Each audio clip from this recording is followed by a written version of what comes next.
Good, thank you very much. Kieran's going to switch us over. We're just going to go to the Hello everybody, we are going to go live for the Ultimate World Cruise Town Hall meeting, question and answer session for our trip around Africa. Just having a last shot of caffeine and then they will be joining us as well. So chat amongst yourselves everybody, or we can all sit in silence and stare at the screen. I'll leave it down to you. You make that vote.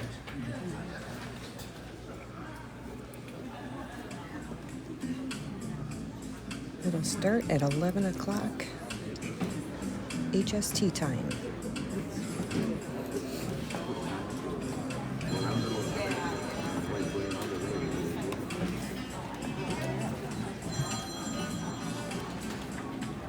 Hello everybody for joining. We're at the Ultimate World Cruise question and answer. It's going to start at 11 o'clock HST time. The webinar begins. We will adjust the audio and the volume accordingly at that moment, so please do bear with us as the audio kicks in.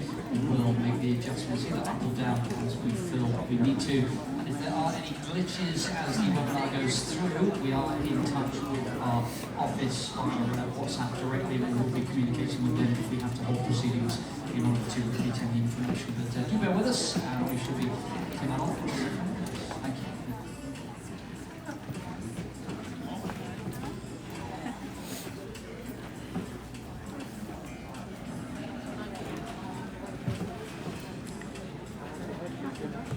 Thank you everyone for joining. Please share this TikTok so we can get it out to everybody who wants to know the question and answers on the Ultimate World Cruise for the trip around Africa. Well, congratulations.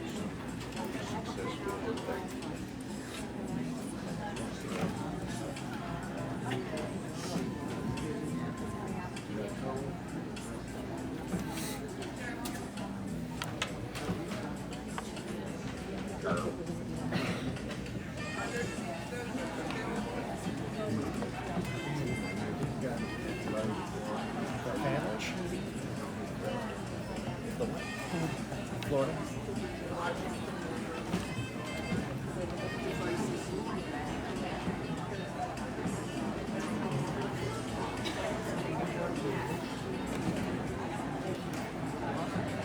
What format?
Here we go.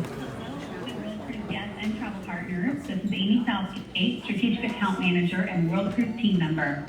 I'm back, and I'll be serving as your moderator for today's webinar. First, I want to thank everyone for taking the time to join us for this webinar. Of course, we're planning to cover as many topics as we can relating to our itinerary modifications and the subsequent changes that are taking place. The entire Royal Caribbean family is fully committed to your safety on board the Ultimate World Cruise, and we appreciate your support as we work through these many, many changes. We are joined by several guest speakers and executives to shine more light on the upcoming changes to the Ultimate World Cruise. So let's kick things off with our Senior Vice President of Hotel Operations, Sean Tracy. Sean, welcome. Thanks, Amy, and good morning, good afternoon, and good evening to you all, whether you're joining us on Serenade of the Seas or dialing in before you join Serenade later this year. We are here today to answer some questions and help clarify some things.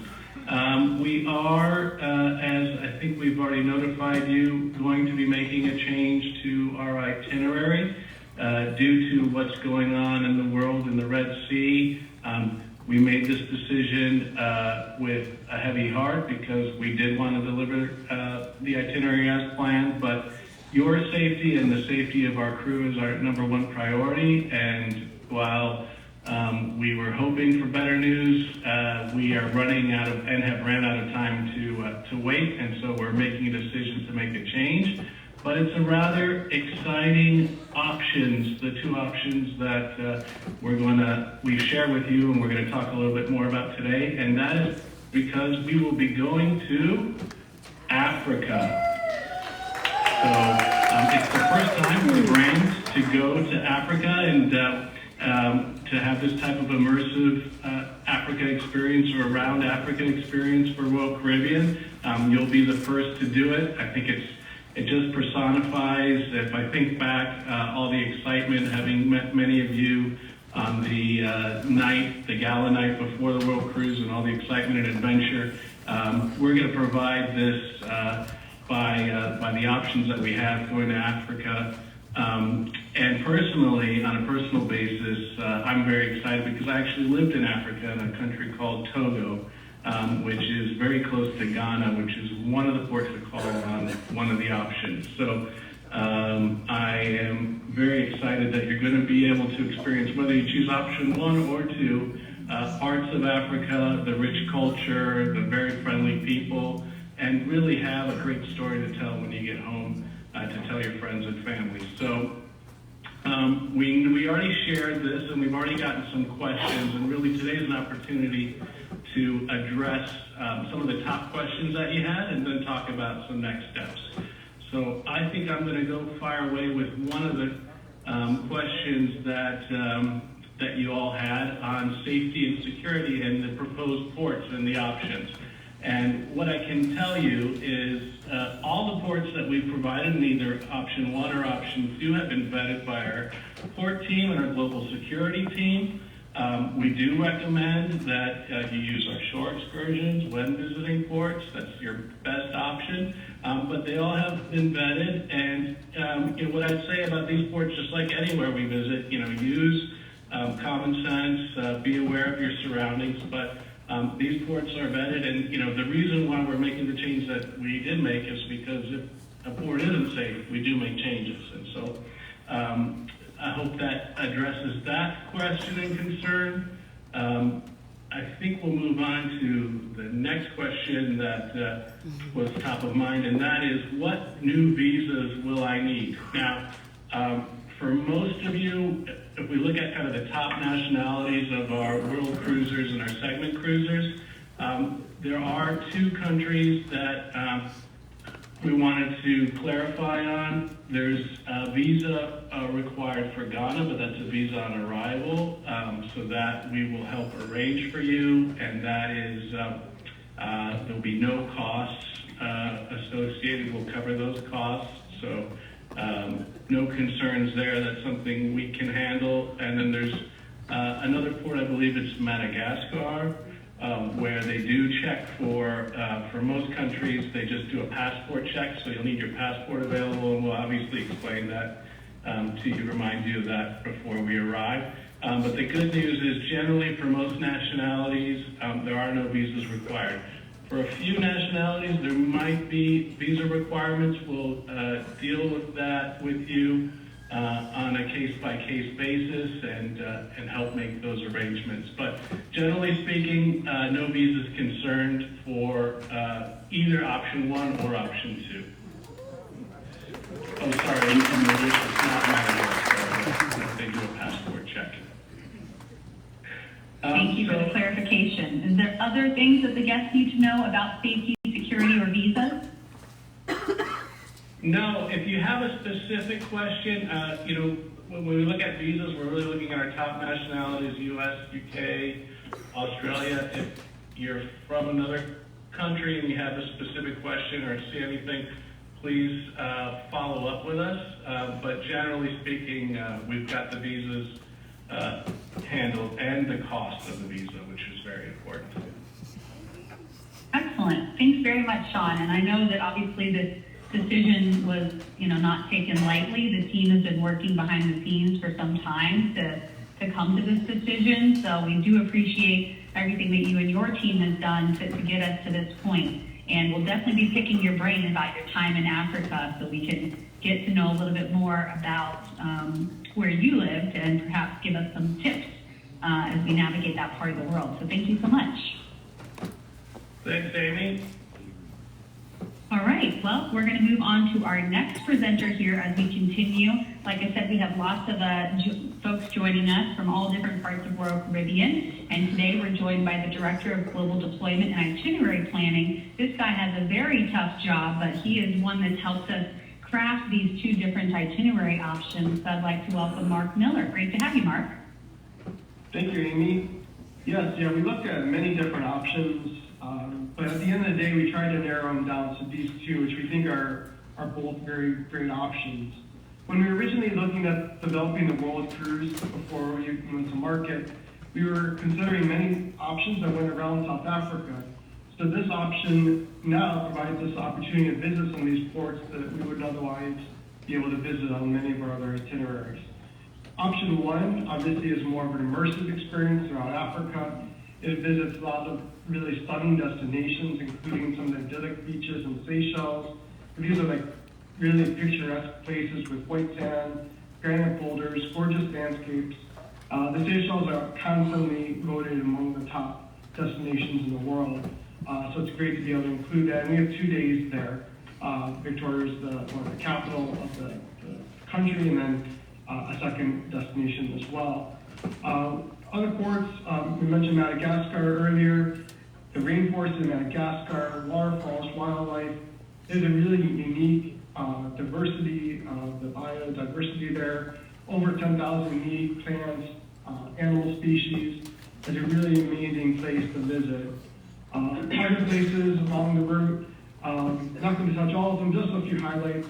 Really, South Africa is obviously going to be one of the highlights. It's really accessible to a lot of other game reserves and national parks, or really other options to see the wildlife of Africa. But also within South Africa, the Mossel Bay, which is really the gateway to the Garden Route, great world-class beaches, scenery towns, lighthouses, really pristine natural reserves. There's so much to see. And then moving up the west coast of Africa, lots of history. Ghana, which is one of the top ports within West Africa. You can really immerse yourself in the African culture and history.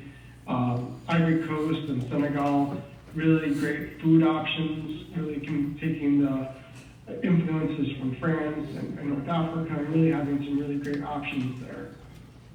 On option two, at the same time, we wanted to provide guests that really wanted those the bucket list destinations of the pyramid. Those are the goals of option two, is how can we get to the Mediterranean faster to provide overnight in Alexandria, Egypt, as well as some of the marquee Greek isles, including Mykonos, Santorini, and Athens. So that came really at the expense of some of the South African and African content. So you see there's a lot of sea days there, but it's still a really good option and allows us to maintain one of the world wonders for the pyramids. There are many variables that kind of go into this planning. When we plan a world cruise like this is a multi-month effort where we really review all the different ports and the logistics. We really consolidated this just down to a very short amount of time because obviously we need to make some last-minute changes. But there's a lot of variables that we take into account. Many of these are new ports to the brand, which require full vetting by our marine and port operations teams. Port availability, you would think, would be available a lot because these aren't really high-frequented cruise destinations. But with a lot of ships diverting out of the Red Sea, not just cruise ships, but commercial vessels, not all ports can accommodate all these, but we really made sure that we crossed all the T's and made sure that there's ample opportunities for that. And then lastly, one of the major factors, and probably the most important, is really what we expect the guest experience to be.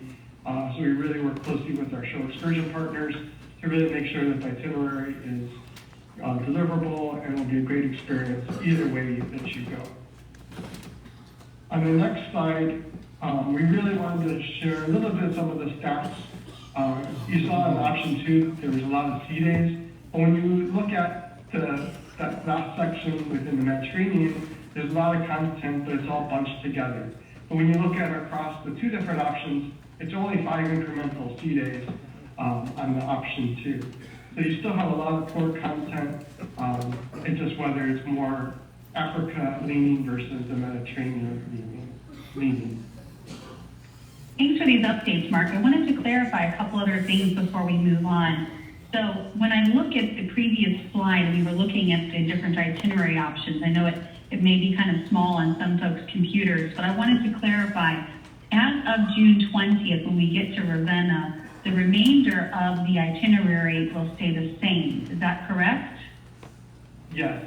So everything beyond that, we're not expecting additional changes. Obviously, as with any itinerary, there's always potential for additional changes for geopolitical, unrest, strikes, weather, any number of different variables which can cause a future itinerary change. Obviously, we try to minimize those as much as possible. But other than your normal changes, we don't expect any other changes relative to this issue beyond Ravenna. Perfect. We do appreciate that because we know that segment 3 ends on July 10th. But, you know, I think there was some impression at the beginning that it was the entire segment, and really it starts when we were in Dubai on May 9th, and then when we get to Ravenna on the 20th of June, then we resume our regular scheduled itinerary. So thank you for clarifying that. That does help a lot, and I think that the guests are definitely weighing these different options. And I wanted to also just ask quickly, with, you know, we mentioned that this is first to brands, but I know that our sister company, Silversea, I know they go to the Seychelles because I have some travel advisors who have had clients. So within our scope of the family of brands, some of these ports have been visited by others in the brand. So we have that know-how and knowledge from behind the scenes, right? Yes, and we actually liaised and worked with our Silversea colleagues on feedback and port selection to making sure that we're selecting the best ports for the Ultimate World Cruise. So in a way, they're on a Royal Caribbean cruise on a Silversea itinerary in some instances. So this sounds like pretty cool. I'm going to be like Sean. I'm going to try to find a way to get on this cruise. Well, thanks so much for this information. I'll let you carry on here with the slides. I just wanted a couple of clarifications. So thank you for that, Mark. Yes, I think one of the questions was, can we add additional port content, specifically in option 2, where there's so many sea days? I think the goal of this option really was to get to the Mediterranean as fast as we can. The goal of this option really was to get to the Mediterranean as fast as we can and preserve as much of the original content as possible, as well as adding in back one of the world wonders, which was the pyramids with the overnight in Alexandria. So I think we're really limited on the amount of time that we really have to get all the way up there, which is why it's a little bit sparse in the port content. We do have some stops. We have the overnight in Cape Town, as well as in the Seychelles, as well as in the Canary Islands. Just mostly, a lot of that is driven from some of our technical and provisioning needs, but it still provides some options to see that part of the world. But that was really the genesis behind option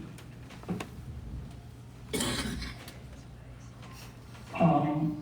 As far as other sailings impacted, yeah, we just mentioned, I don't foresee any other changes. Obviously, we're doing a full vetting of all the ports.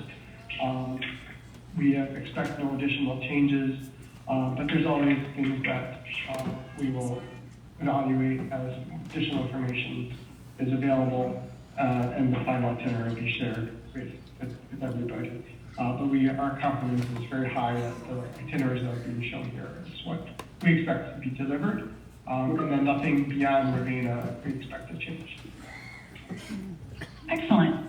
This is a lot of good information. We do appreciate you joining us for this. I can't imagine global itinerary planning must be a huge, huge job, and we appreciate you carving out time specifically for us here for the Ultimate World Cruise. Because of course, these are our most coveted guests.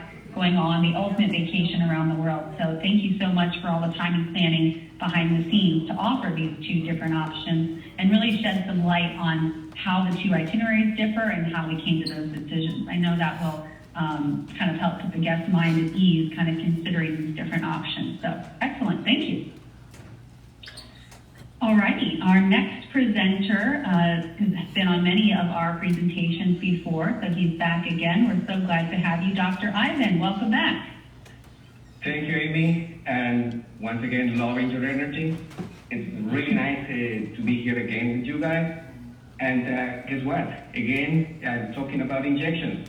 So I'm gonna try to make it better, but once again, happy to answer your questions. I guess the first question is, are we required to be vaccinated against yellow fever? Unfortunately, some countries require a yellow fever vaccine. Some of those countries are Madagascar, Angola, Ghana, Ivory Coast, and Senegal. So we will consider exemptions on the case-by-case scenario. Another topic that I want to bring to your attention is malaria prophylaxis. So that is not with injections, that is with tablets. That is something also that you need to keep in consideration when we visit some countries and some locations. That is not that specific to a country, but more to a specific location within the country. When we talk about medical attentions, most of you are familiar with the process we have to connect with us, and that is via our access team. You can see on the screen the email address that you need to engage with to bring your concerns in terms of the vaccinations and exceptions that you may have. We'll be happy to consider your case and review it on the, as needed and advise further. Next slide. Will the yellow fever vaccine be available on board? The answer is yes. And the cost, and we will cover the cost associated with the vaccine. We will also be covering the cost for the vaccine for those guests that are not on board yet.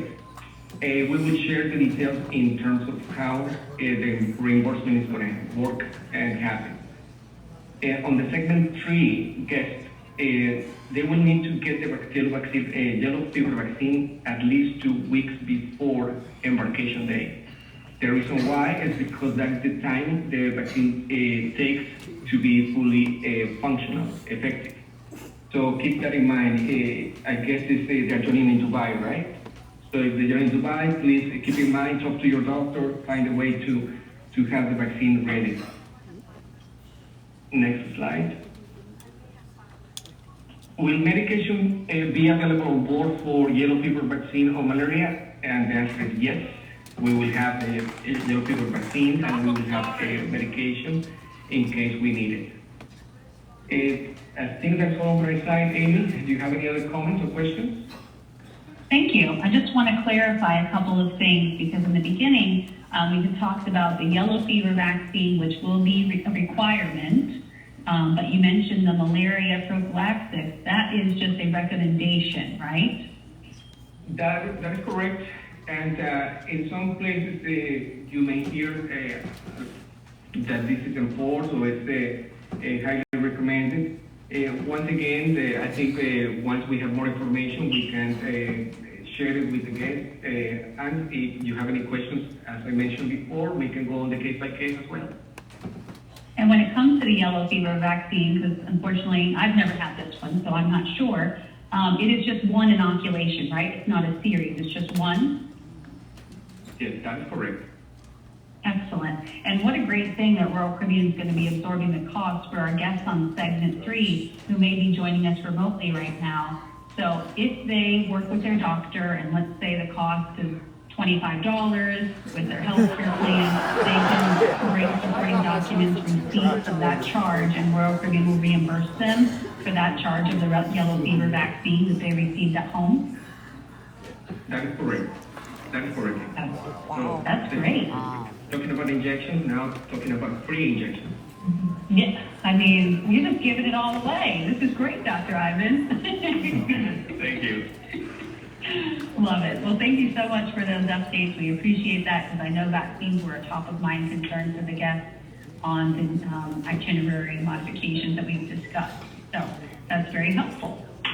Okay, well, our next presenter has joined us for several of our Ultimate World Cruise webinars as well. She has all the information. Our Associate Vice President of Guest and Experience, 𝗨𝗟𝗧𝗜𝗠😂, welcome to the cruise. Welcome to the webinar.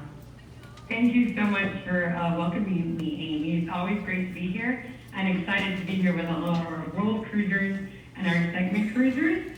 And I'm actually like doubly excited because when we realized that we had to make this change, because we weren't seeing a needle move with the political unrest going on, and we understand how much time our world cruisers and segment cruisers have invested in this journey.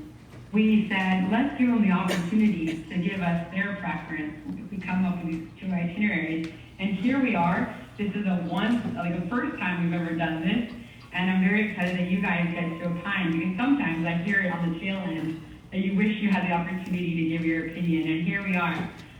Everyone will be able to share their preference, including kids. This means everyone on the world cruise and everyone on the segment. Both itineraries definitely have their perks, as Mark showed us, but I anticipate that there will be some houses divided. Just wanted to know, you guys to know that when we look at all the preferences and the requests, or the preferences submitted, we will be doing some weighting. So our guests that are on the Ultimate World Cruise will have a little bit more weight on their shared preference versus those on our segment cruise. But I think those were some of the two options or two questions